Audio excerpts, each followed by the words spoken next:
Oktubre, maraming paupahang kalis ang nagsasalubungan sa kalsada tulad din ng mga Pilipino at mga dayuhan.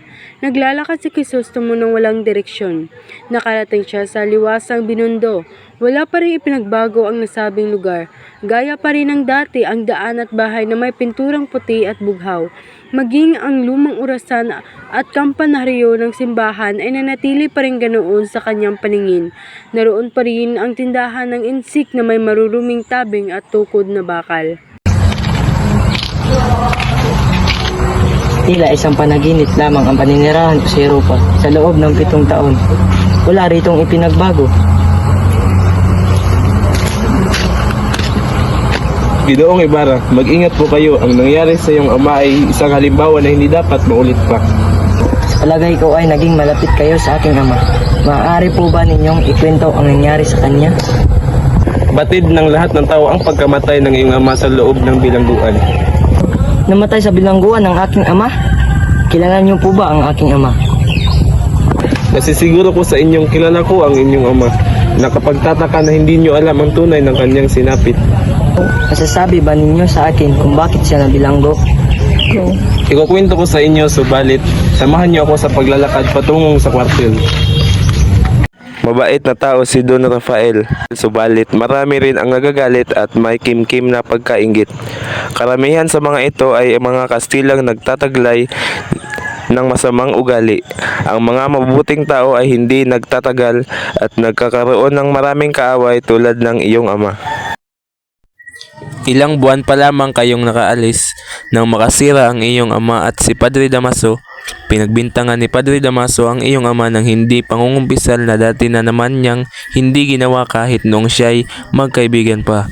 Mula noon ay madalas pasaringan ni Padre Damaso ang iyong ama sa tuwing siya ay nagsisermon sa pulpito. Ngunit masasabi kong higit pa rin siyang marangal kaysa sa kanila. Patuloy lamang sa pagkikinig si Crisostomo sa mga inilahad ng tenyente. May isang dumating artilyero na nawala sa serbisyo dahil sa kamangmangan at kasamaan ng ugali. Pumasok siya bilang kolektor ng buwis, subalit nililibak siya ng mga Indio bago magsipagbayad ng buwis. Minsan nagbabasa ng mga papeles ang kolektor ay napansin ng isang grupo ng mga bata na pabaliktad niya itong binabasa. Tinutokso siya ng mga bata at sumigaw ng "Babibi Bubo". Sa galit ay pinukol ng kolektor ang mga bata. Nung dumating si Don Rafael at sinugod ang kolektor para awatin, naglabanan sila ng lakas hanggang sa nawalang ng panimbang ang kolektor at bumuwal sa kalye. Hindi sinasadyang nabagok ang ulo ng kolektor sa isang bato nang bumagsak ito. Nabilanggo ang iyong ama at noon siya'y binaratangan ng isang erehe at filibustero. Higit na mabigat ang paratang na buwis. Ang iyong ama ay pinagbintangang bumasa ng mga babasahing tulad ng El Correo de Ultramar at bahayag galing sa Madrid. Nag-iingat din daw siya ng larawan at mga sulat ng isang Pilipinong pari na binitay dahil sa pagkakasangkot sa rebelyon.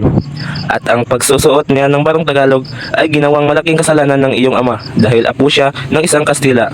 Marahil kung hindi lamang sa kanyang mga kaaway ay napawalang sala na ang iyong ama. Pinatunayan ng isang doktor na ang naging sanhi ng kamatayan ng kolektor ay alta presyon at tunay na walang kinalaman ang iyong ama. Ginawa ko ang lahat upang matulungan makalaya si Don Rafael. Lumapit ako sa dating kapitang general sa mga abogadong Pilipino at Kastila, subalit tumanggi silang tumulong dahil sa takot madamay sa demanda. Dumating ang panahon ng katarungan, subalit huli na.